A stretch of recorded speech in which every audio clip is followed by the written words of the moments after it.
Italians love pepper. Add pepper on it and ta-da! It's carbonara! Yes! Let's eat!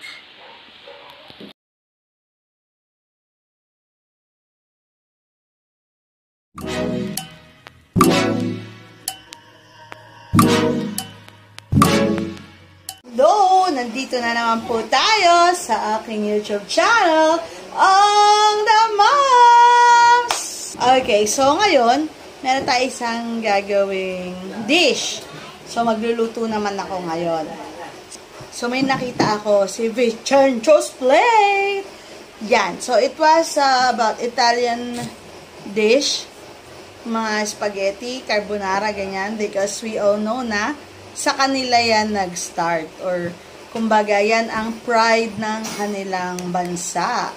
So, sila yung mga Italiano.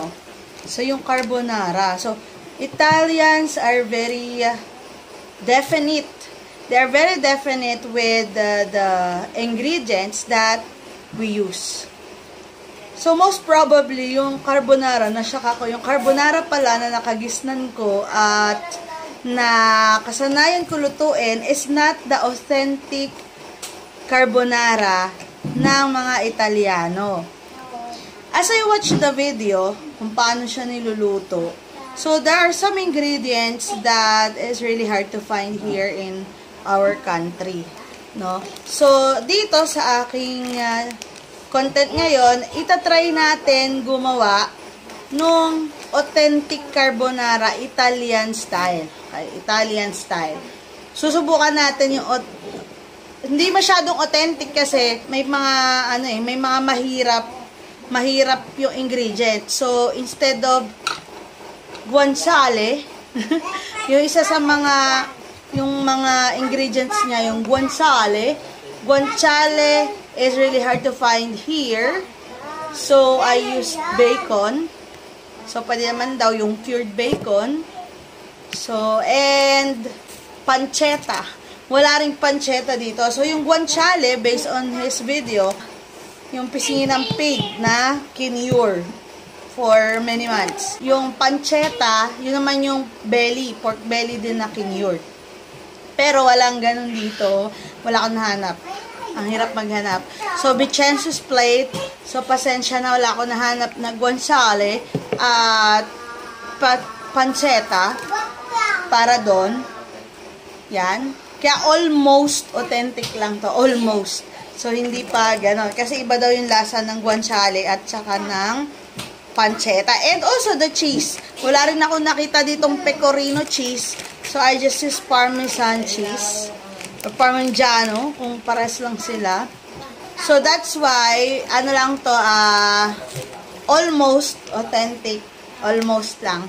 Susubukan ko kasi ibang-iba pala siya. Kaya pala, may mga Italiano na na tag dito, na nasya-shock kasi very definite sila sa kanilang original recipe. So, instead of guanciale, I will use bacon, cured bacon, and salami. Then, syempre, ating pasta. Pati nga sa pasta you know guys, they are also very definite with the pasta that they are using. Sabi sa kanya, sa kakapanood ko sa kanya, kay Vincenzo's Plate, mas maputi yung pasta, much better, mas magandang quality daw. And usually, ang ginagamit daw sa carbonara is yung magaspang yung surface. Yun, spang.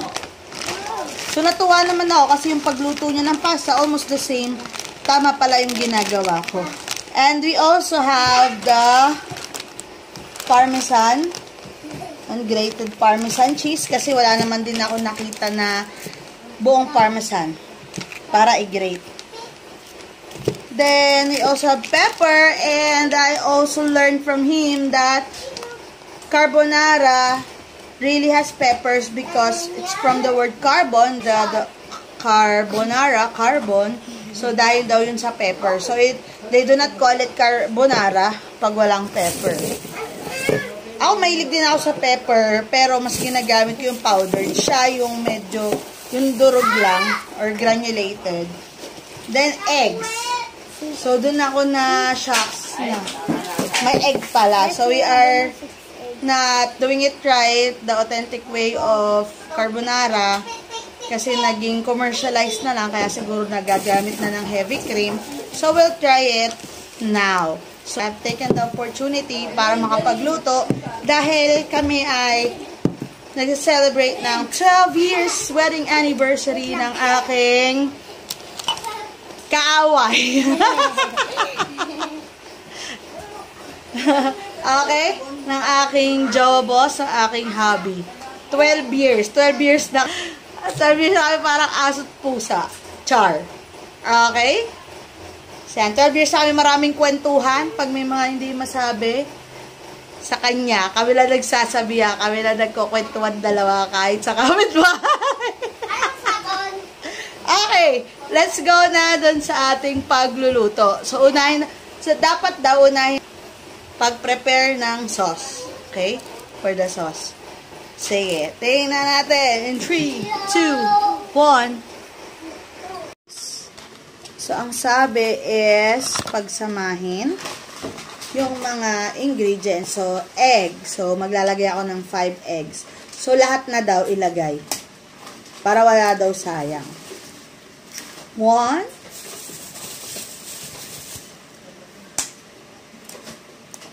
2. Ay! What was it? 3. 4. Tapos, yung pecorino cheese daw kasi maalat, kaya hindi na nilalagyan. They do not add salt anymore to their carbonara, the Italian style, because salty na daw yun. Grenade tuloy. So,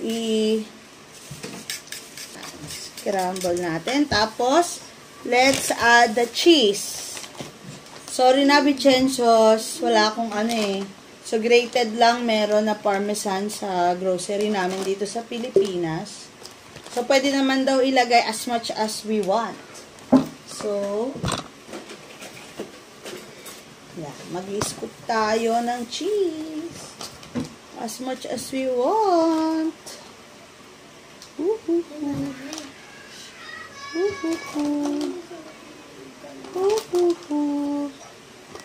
Yan na.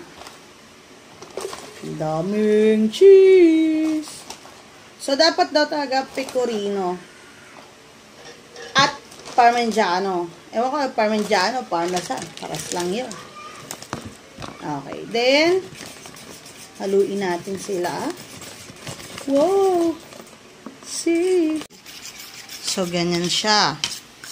Ganyan ang mangyayari sa ating sauce. The Italian way.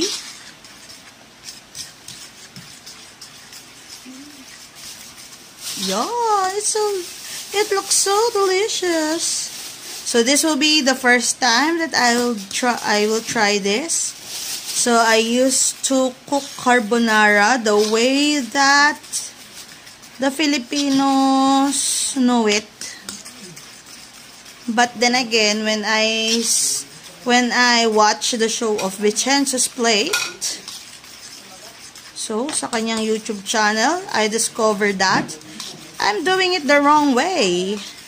If you want authentic carbonara, then you have to do it on the right way. So, definite sila sa lasa ng kanilang carbonara. Of course nga naman, sila naman ang original nun. So, yung iba nakikita kong mga comment, lalo na pag Filipino siguro yung nag-comment. So, sabi nila, napakamaramdamin daw ng Italiano. Kung gusto mo daw silang galitin, baguhin mo yung recipe ng kanilang mga pasta. Pero okay lang naman, matutunan natin yung way kung paano nag-originate. Okay? So, let's take a look at our pasta. Let's cook the pasta. So, no oil, no oil. Ganyan. Yan. Tapos, Yan. Yan. So, atin na siya. Haluin. Yan.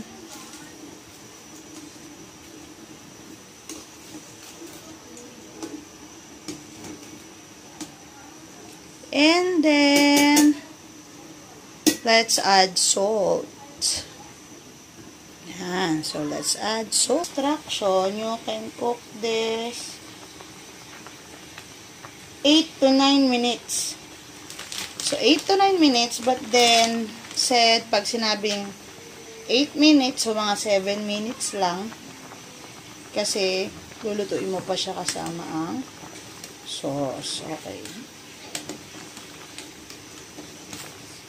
Okay, now, lagay na natin yung ating bacon. Guanciale. So, we do not add any more oil because it's already fatty. So, you will just let the fats of the bacon, or if you are using nag-oil na ang ating bacon. I did not add any oil on it.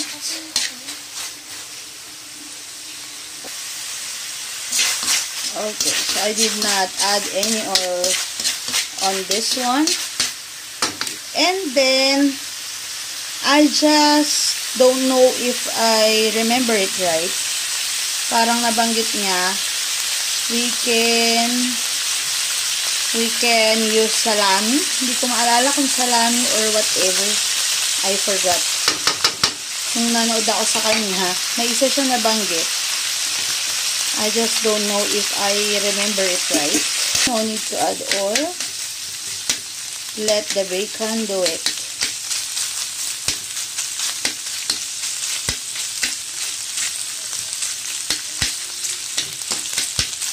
Bali, naalala ko nun. Yung carbonarang nakagisnan ko is may cream, may milk, may butter, may mushroom. Hindi pala yun. Tapos yung bacon, binubudbud. It's not like that pala. Okay.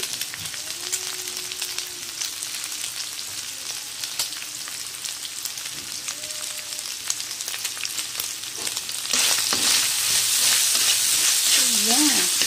Okay, so I guess our pasta is already ready. Okay, so what we're going to do is to put our pasta here. Yun.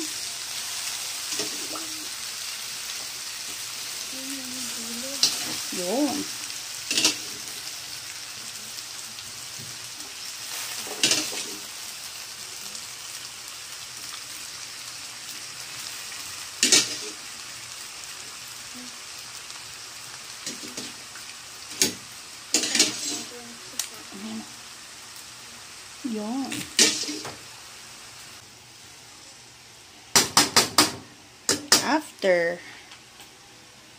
After mixing it, let's turn off the fire.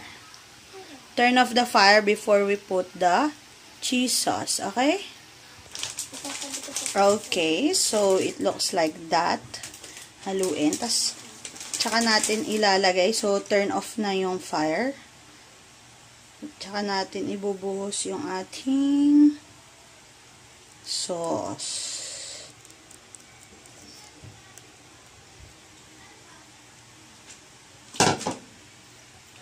Okay. And then, dito, nakalimutan kong videohan yung pagdagdag ng pasta water. So, pagkatapos haluin, dadagdagan ng yan. So, mga kamams, pinawisan ako sa init.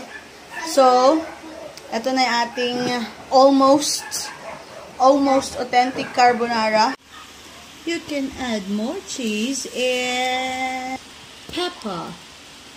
Add pepper on it, and ta-da! It's carbonara!